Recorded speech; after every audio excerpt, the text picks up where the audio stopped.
Bismillahirrahmanirrahim. Assalamualaikum warahmatullahi wabarakatuh. Alhamdulillahi rabbil alamin. Wassalatu wassalamu ala asyrafil anbiya'i wal mursalin wa ala alihi wa sahbihi ajma'in. Baik, langsung saja. Perkenalkan, nama saya Muhammad Fatih Hasanullah, NIM 21140200125. Pada kesempatan kali ini, di sini saya akan menjelaskan materi yang telah dipelajari mulai dari pertemuan pertama hingga pertemuan terakhir pada mata kuliah Qawaid Al-Asasiyah yang diampu oleh Ustazah Meliza Budiarti. Baik, langsung saja kita masuk ke materi ataupun pembahasan yang pertama, yaitu isim, fi'il, dan huruf. Isim adalah kata benda atau yang dikategorikan benda, baik itu benda mati maupun benda hidup, tanpa adanya keterangan waktu. Contohnya al-miftahu, yang berarti kunci. Kemudian contoh lainnya as-sayyaratu, yang artinya mobil.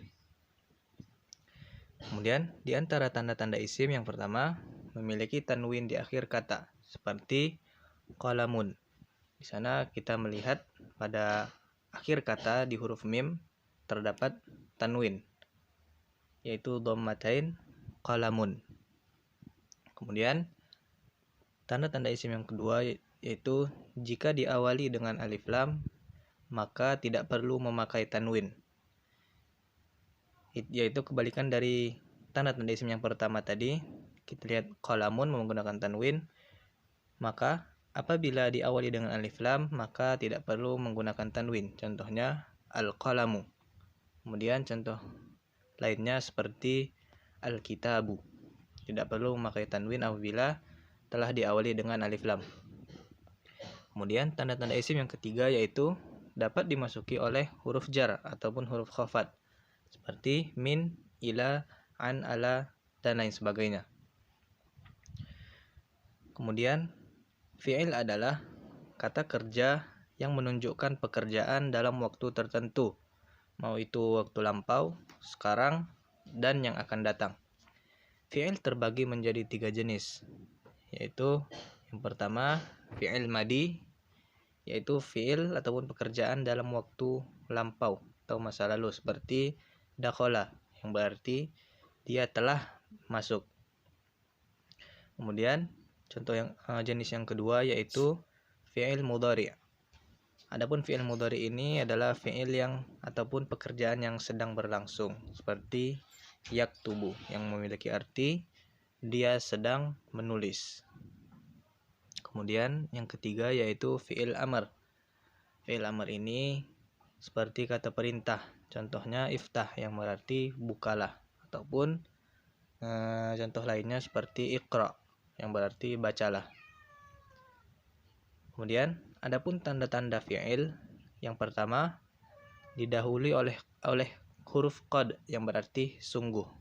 Kemudian didahului oleh sa, yaitu huruf istiqbal, dan hanya digunakan pada fi'il mudhari' saja, seperti saya'lamun, yang mana sa ini berarti akan, saya'lamun. Kemudian didahului oleh saufa, huruf istiqbal yang digunakan untuk waktu yang lama dan hanya akan berlaku di fi'il mudhari' saja, sama halnya dengan huruf sa di atas tadi, saufa yu'adzibuhumullahu. Kemudian tanda-tanda fi'il selanjutnya yaitu diakhiri ta ta'nis pada fi'il madhi muannas.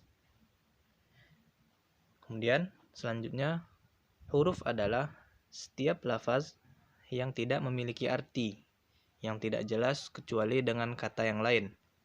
Adapun jenis-jenis huruf, yang pertama huruf nasab, seperti an, lan, idan, kai, dan li. Kemudian huruf jar seperti min, ila, an, ala. Kemudian selanjutnya huruf jazm seperti lam, lam nahiyah, dan in, dan juga lama. Kemudian selanjutnya huruf ataf seperti waw, fa, thumma, au, am, dan bal. Kemudian yang terakhir yaitu huruf istifham seperti hal, man, ma, kam, aina, dan hadha.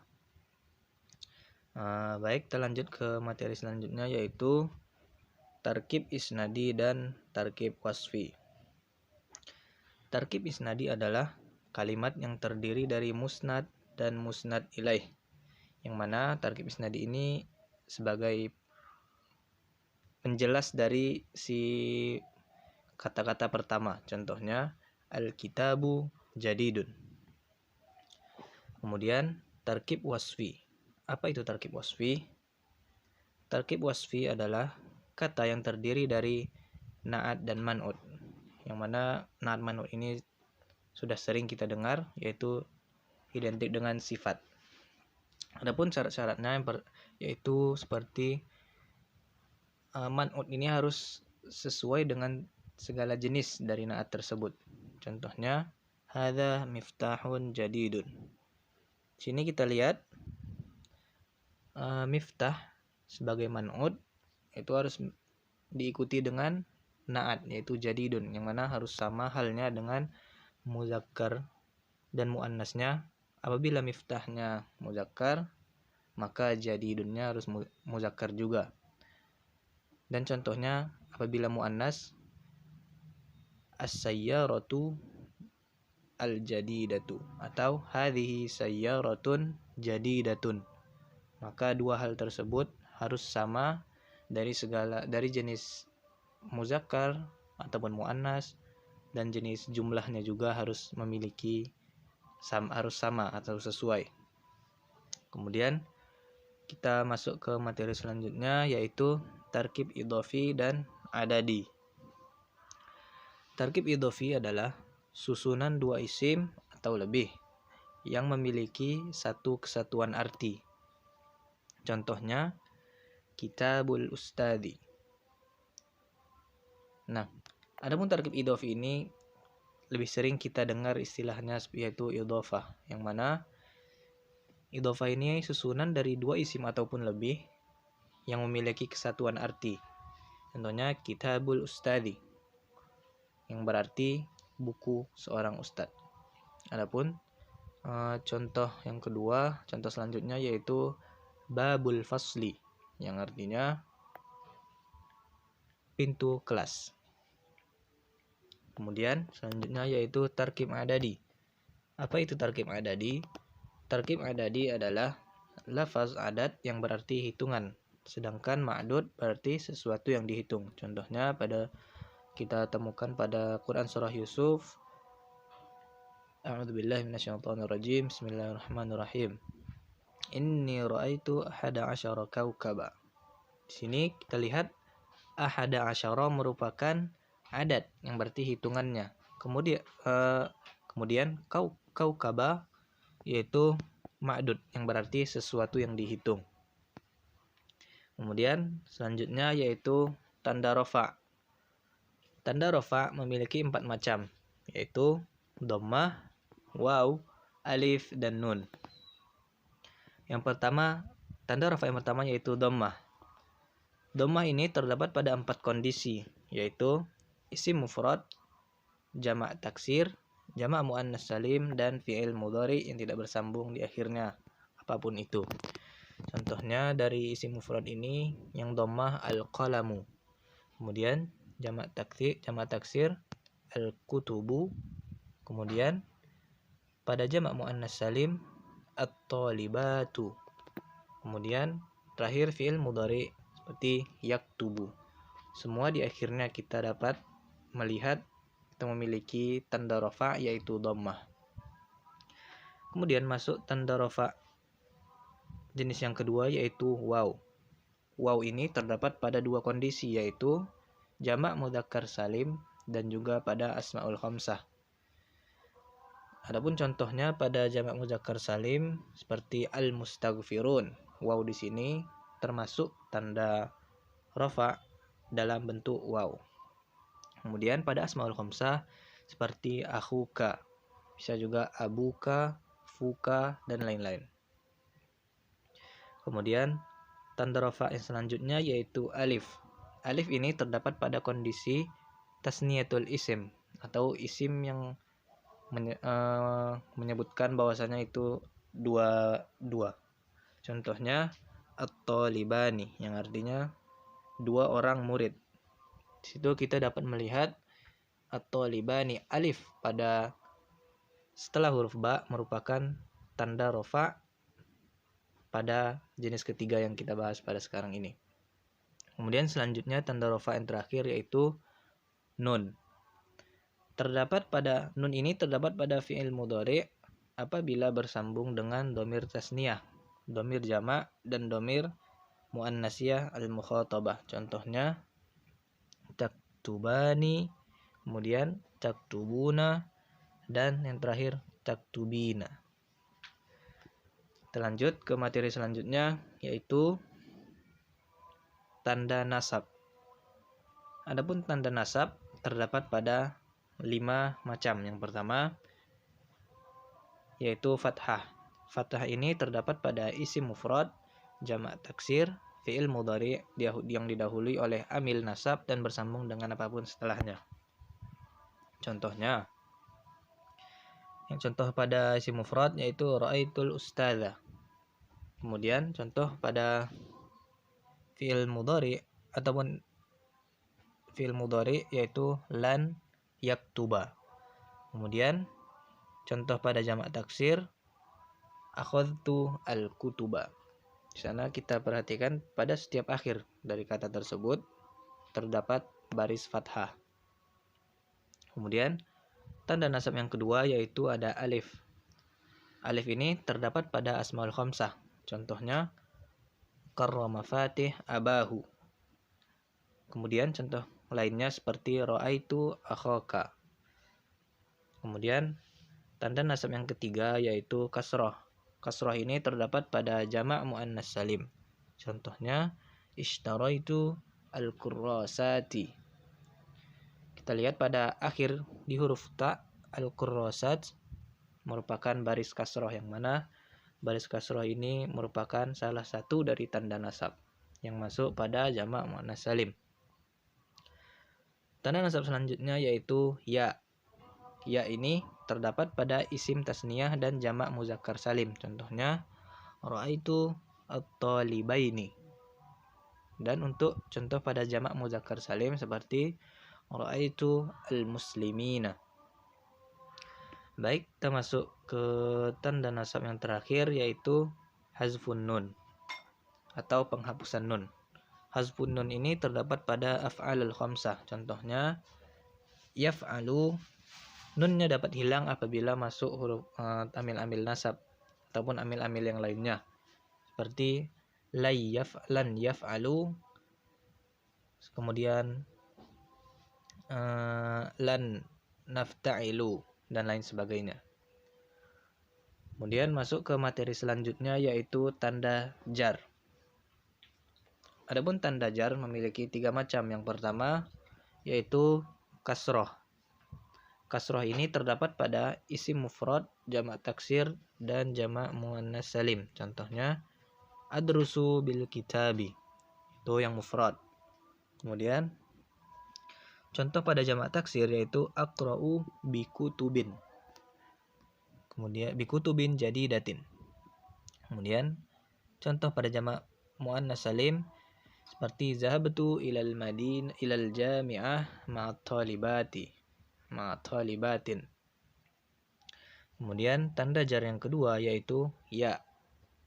Ya ini terdapat pada asmaul khamsah, isim tasniyah dan jamak mudzakkar salim. Contohnya dhahabtu ma'a akhika.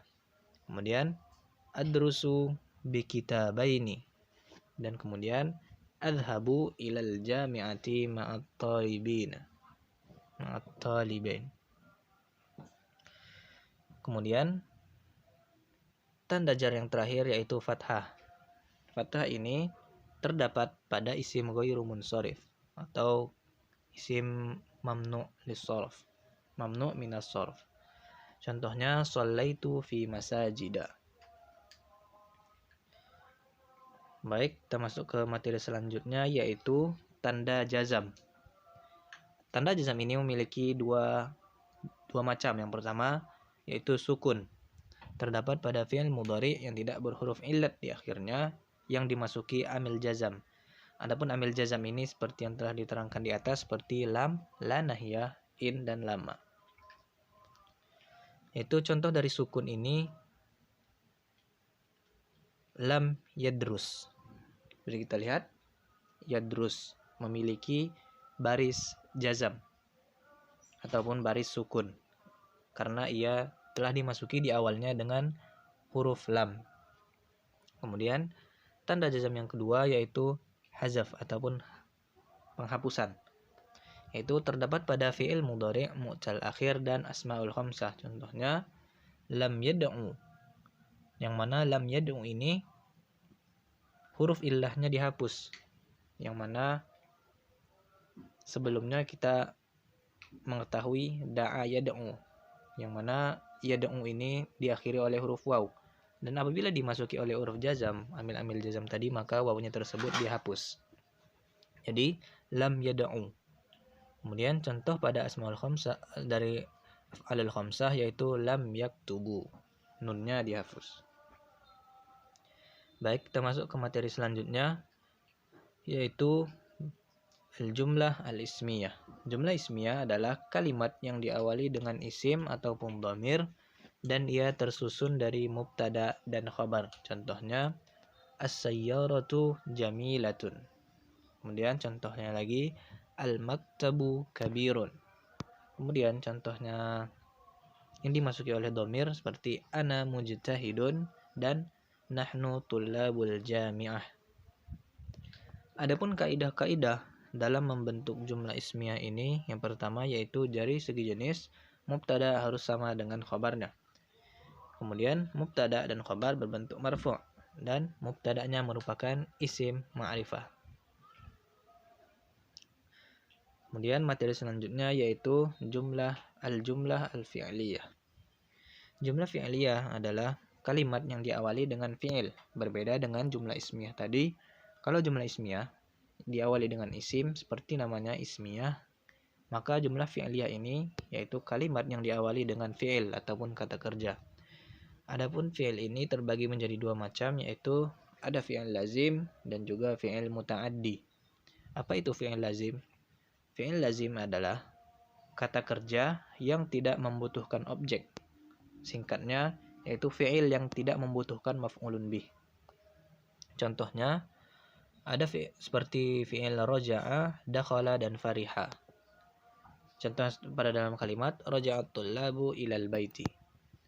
Kemudian contoh yang kedua, jenis yang kedua yaitu fi'il muta'addi, yaitu fi'il ataupun kata kerja yang membutuhkan objek. Contohnya ishtara, akala, nazara, akhadha.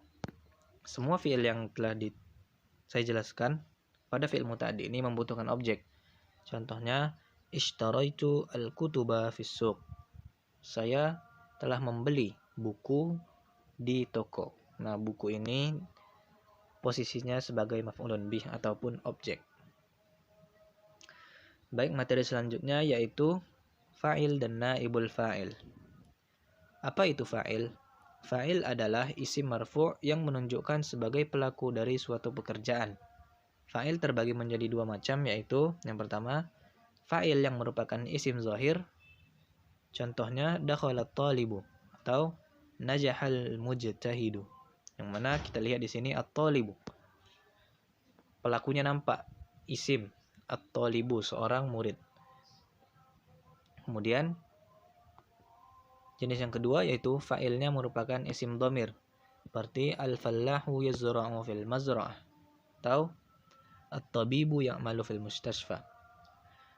Nah, pada fi'il yazra'u, al-fallahu yazra'u, pada fi'il yazra'u terdapat fa'il, yang mana fa'il tersebut merupakan isim dhamir, yaitu dhamir mustatir taqdiruhu huwa.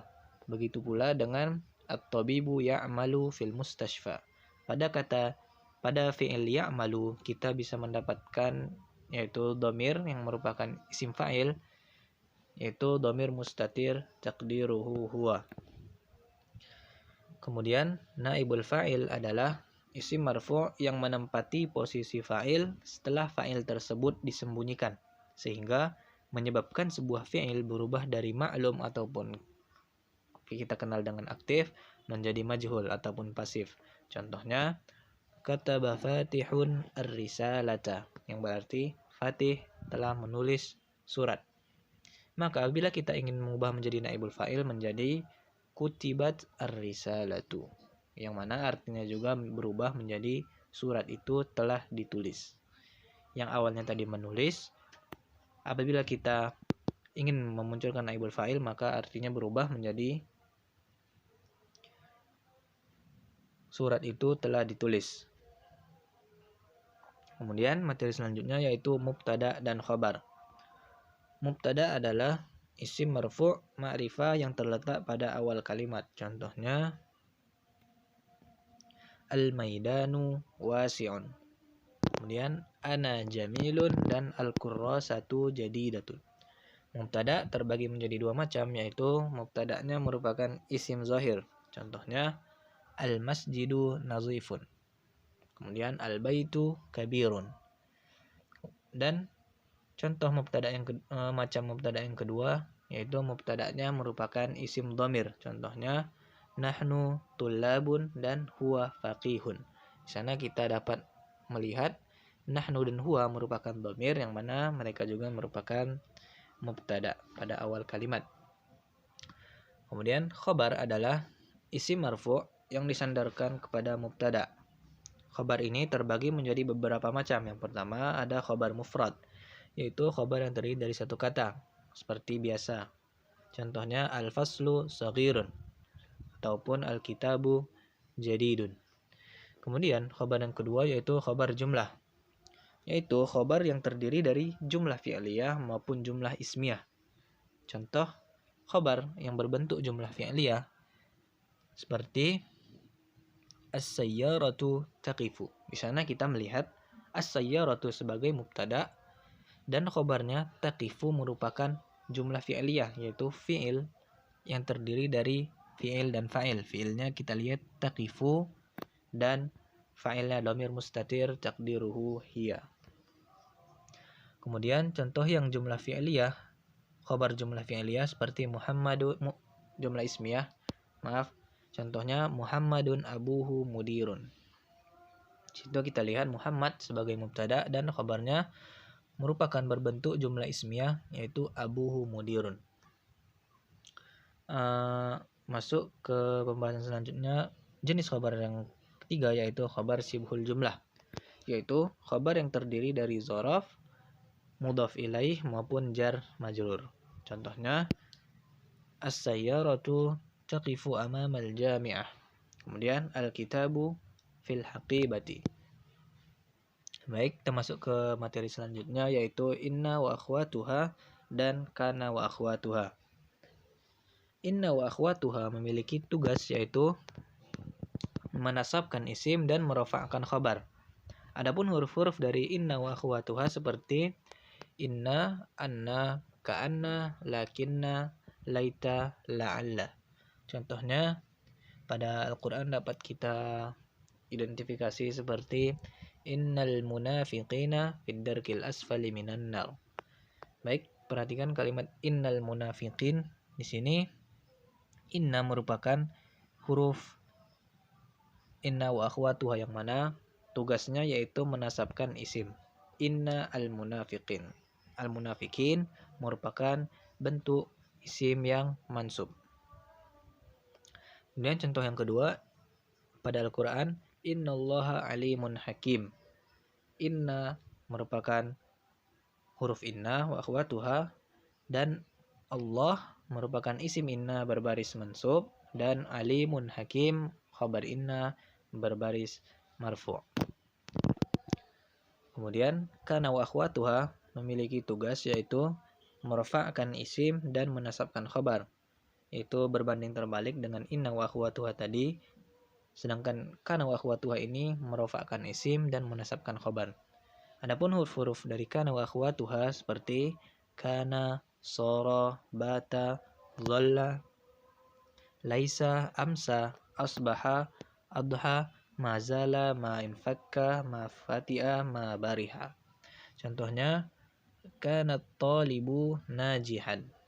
Sini kita lihat kana, setelah kana merupakan isim kana, yaitu at-talibu. Sebagaimana tugasnya tadi, merofakkan isim dan menasabkan khobar. Kana at-talibu najihan. At-talibu merupakan isim, yaitu rofa, dan najihannya merupakan khobar kana yang berbaris mansub. Kemudian contoh keduanya, lastu kasilan. Baik, kita masuk ke materi terakhir, yaitu fi'il muqarabah, fi'il roja, dan fi'il syurut. Fi'il muqarabah yaitu fi'il yang memiliki makna ataupun arti hampir. Di antara fi'ilnya seperti kada, karoba, dan ausyaka. Contohnya, kadal hisanu yamutu. Kada memiliki arti hampir. Kuda itu hampir mati.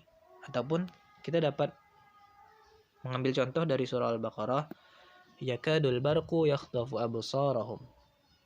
Yang mana yakadu merupakan bentuk fi'il mudhari dari kada.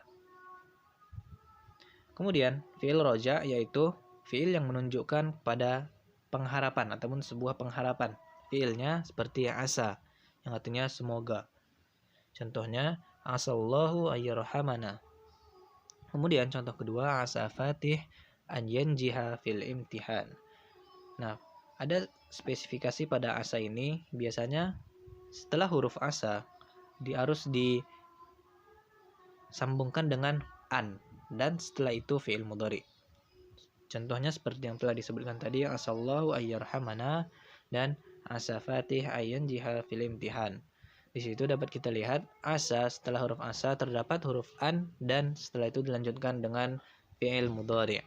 Kemudian yang terakhir yaitu fi'il syurut, yaitu fi'il yang menunjukkan dimulainya suatu pekerjaan.